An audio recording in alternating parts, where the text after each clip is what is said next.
Hello everyone students, आज का topic है फ्लुएंटली स्पीकिंग इंग्लिश के तहत डेली यूज्ड इंग्लिश सेंटेंसेस।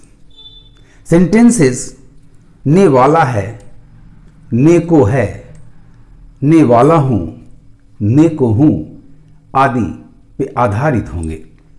इस तरह के वाक्यों का प्रयोग आप नित्यदिन करते हैं। इंग्लिश में बोलने में आपको परेशानी हो सकती है, परेशानी नहीं भी हो सकती है। चलिए, जिनको परेशानी होती हो उनके लिए मैं एक ट्रिक लेकर आया हूं।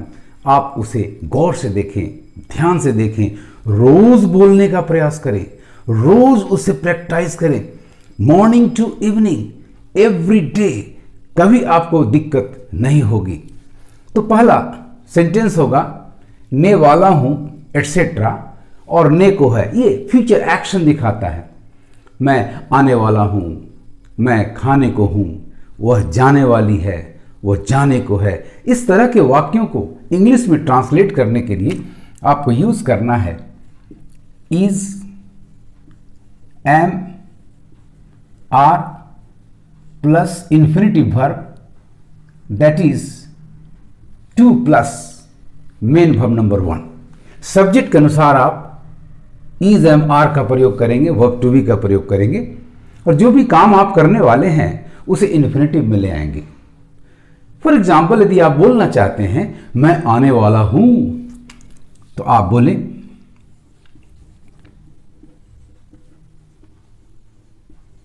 आई एम टू कम। वह एक गीत गाने को है, वह एक गीत गाने को है। Very easy students. She is to sing a song. वह एक गीत गाने को है।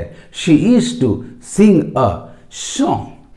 मैं कल पटना जाने वाला हूं, मैं कल पटना जाने वाला हूं, तो आप बोलें आई एम टू गो।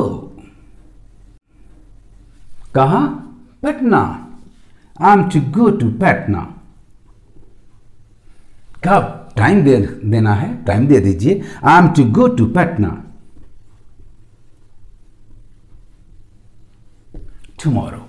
इस तरह से आप जो भी सेंटेंस इस अंदाज में बोलेंगे, फ्यूचर एक्शन बिना विल सेल के लाना चाहेंगे, तो आपके लिए क्रिया होगी is, am, are plus infinitive 2 plus main verb number 1।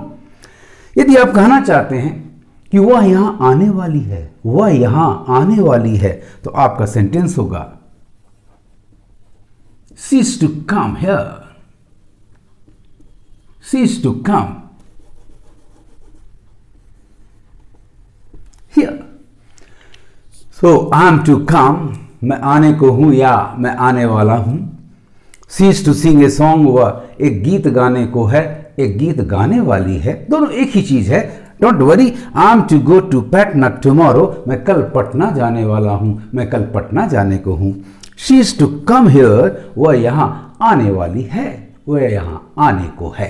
तो अब यदि स्टूडेंट्स आप अपने वाक्य मैं आने वाला हूं, वह आने को है, इसको स्ट्रेस करना चाहते हैं, मतलब इसको बनाना चाहते हैं at the point of happening. अब होने में देर नहीं है, अब उसे आने में देर नहीं है, अब उसे जाने में देर नहीं, अब उसे खाने में देर नहीं है। तो फिर आप में थोड़ा सा स्ट्रक्चर में परिवर्तन कर दें। आप इज, एम, आर के बाद प्रीपोजिशन अबाउट का प्रयोग कर दें। ये eight the point of happening express करेगा। तो यदि आप कहते हैं मैं आने वाला हूं, आई एम टू कम, मैं आने ही वाला हूं, मैं एकदम आने वाला हूं, मैं आने को हूं, मींस अब विलंब नहीं है, तो इसको अनुवाद करने में कोई दिक्कत नहीं होगी आपको। आप प्रीपोजिशन अबाउट का इस्तेमाल कर लीजिए। यदि आप कहना चाहते हैं मैं आने ही वाला हूं, तो आपका सेंटेंस होगा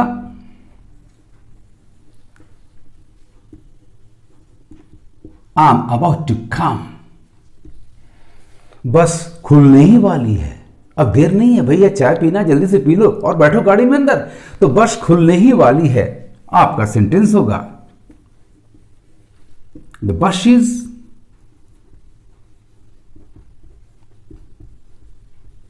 अबाउट टू लीव। बस खुलने ही वाली है, बस खुलने को है, the bus is about to leave. वह मरने ही वाला है, अब तब में है, मरने में अब देर नहीं है, वह मरने ही वाला है। तो आप बोलें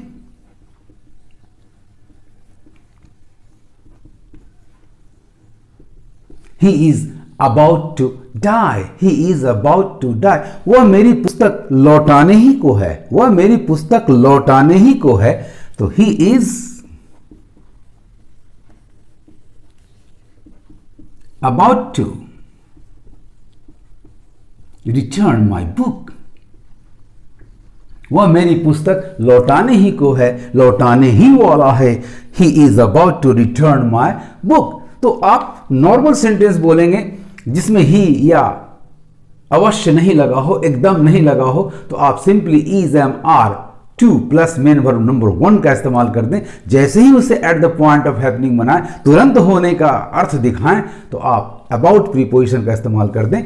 सो वह आने को है, ही इज टू कम, वह आने ही वाला है, he is about to come. वह जाने को है, he is about to go, वह जाने को है, he is to go.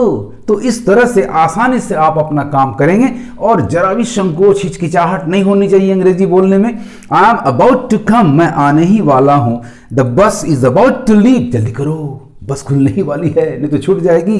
The bus is about to leave. He is about to die, वह मरने को है, मीन्स मरने ही वाला है, अब उसके मरने में विलंब नहीं है। He is about to return my book, वह मेरी पुस्तक लौटाने ही को है, लौटाने ही वाला है। तो स्टूडेंट्स, मैं आने वाला हूं, अब इसी को आप पास्ट में कहना चाहते हैं।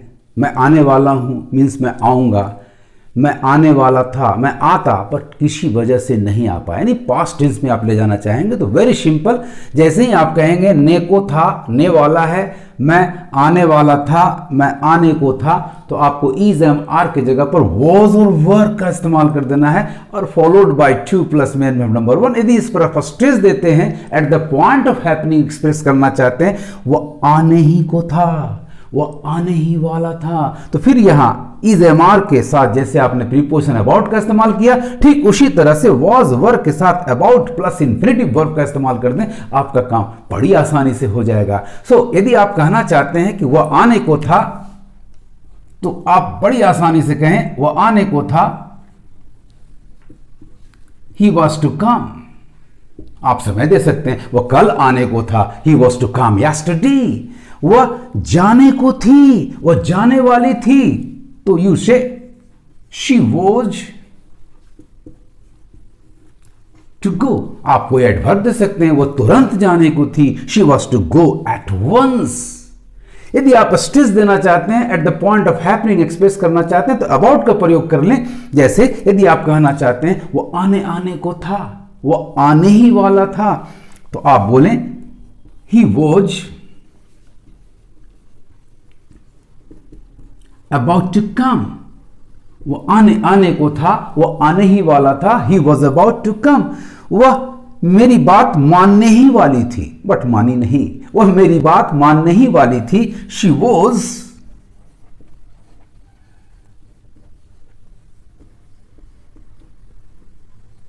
To obey me, sorry, she was about, देखिए मिस नहीं करना है, she was about to obey मी,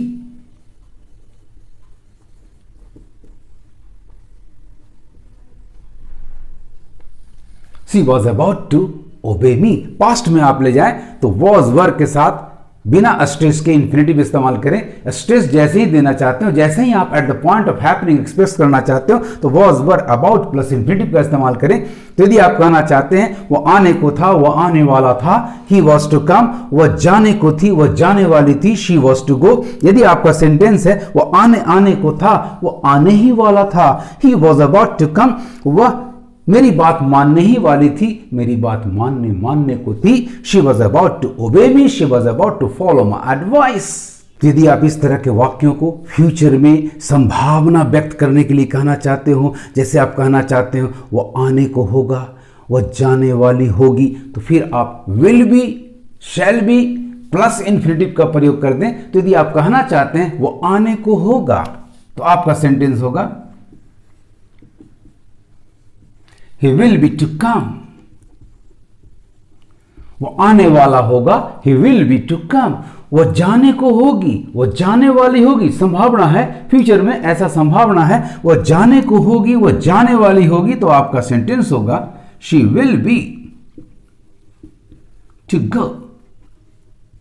अब इसी तरह के वाक्य में यदि आप स्ट्रेस देना चाहते हैं तो अबाउट का प्रयोग कर दे, जैसे आपने इज एम आर के साथ किया, जैसे आपने वॉज वर के साथ किया। यदि आप कहना चाहते हैं वो जाने जाने को होगी, वो जाने ही वाली होगी, तो विल बी शैल बी के साथ आप अबाउट प्रीपोजिशन ऐड कर दें, आपका काम बड़ी आसानी से हो जाएगा स्टूडेंट्स। तो वह जाने जाने को होगी, वह जाने जाने को होगी, वह जाने ही वाली होगी, तो she will be.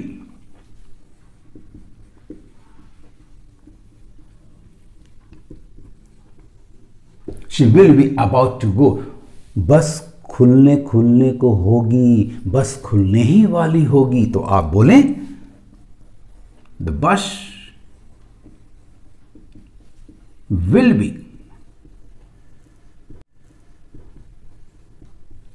About to leave. मैं खाने खाने को ही होऊंगा, मैं खाने ही वाला होऊंगा, तो आपका सेंटेंस होगा I shall be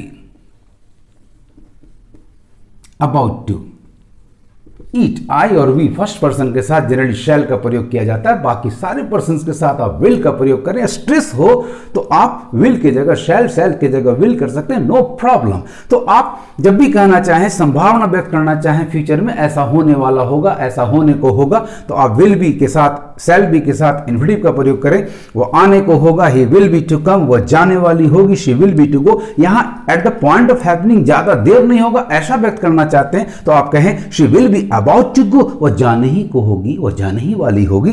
the bus will be about to leave, बस खुलने खुलने को होगी। I shall be about to eat, मैं खाने खाने को होऊंगा, मैं खाने ही वाला होऊंगा। इस तरह से स्टूडेंट्स आपको इंग्लिश बोलने में संकोच को जो होता है, जो हेजिटेशंस आपको होते हैं, उसको ब्रेक कीजिए, उसको हटाइए, रिमूव कीजिए और फटाफट बोलना शुरू कीजिए। आज इतना ही। Best of luck. Thank you for watching.